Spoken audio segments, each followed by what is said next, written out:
In today's sports update, we're talking NBA playoff picture. I'll tell you what happened over the weekend that may have effectively ended the Lakers' chances to make the postseason, leaving the game's best player with more excuses than answers. That's coming up after the break, so stick around.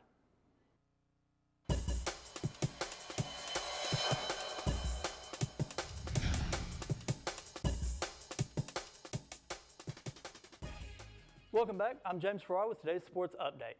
When LeBron James decided to leave Cleveland for the Los Angeles Lakers this past summer, the team was coming off a fifth straight losing season. The last time they made the playoffs, Kobe Bryant, Steve Nash, and Metta World Peace were starting. All three are now retired. The current roster was made up of young lottery picks who had yet to show they were more than just good potential and filled out with an odd assortment of mismatched veterans, all on cheap one-year deals. So most people knew it wasn't going to change overnight just because LeBron showed up. He signed a 4-year contract, the longest of his career, because he knew it would take time. But I don't think anyone thought it was going to get this bad.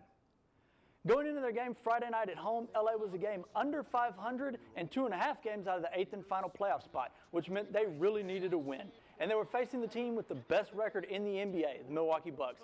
While the Lakers held the season's likely MVP to just 16 points and entered the fourth quarter with the lead, they couldn't close it out, getting outscored 38-26 in the final frame to fall 131-120. Right now, every loss hurts for the Lakers, but the Bucks are 48-15, so losing to them isn't uncommon.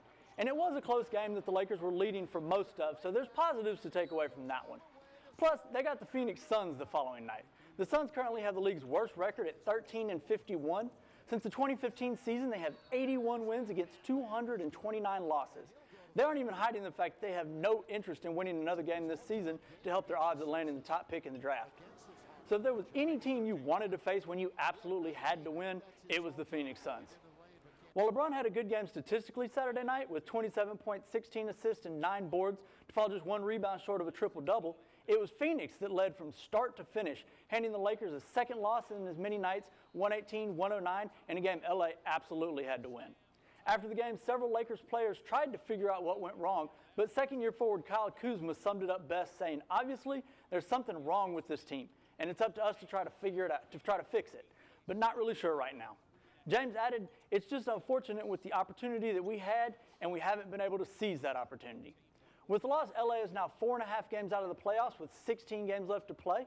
With the 6th toughest schedule of any team the rest of the way, ESPN's Basketball Power Index now gives the Lakers just a 0.9% chance to make it to the postseason. LeBron James has made the playoffs in each of the last 13 years. He's been in the finals each of the last 8, but it appears very likely that for only the 3rd time in his 16-year career and for the first time since the 04-05 season, the best player in the world won't be a part of the postseason. And even with lowered expectations, that has to be considered a failed year. And that's not something that anyone saw coming when he first put on the purple and gold. That's all for today's sports update. Don't forget to support the Cavs and Lady Cavs basketball team as they compete in the Region 14 tournament. The action takes place at Centenary's Gold Dome. First game tips at 8 p.m. tomorrow night. Now back to the news desk.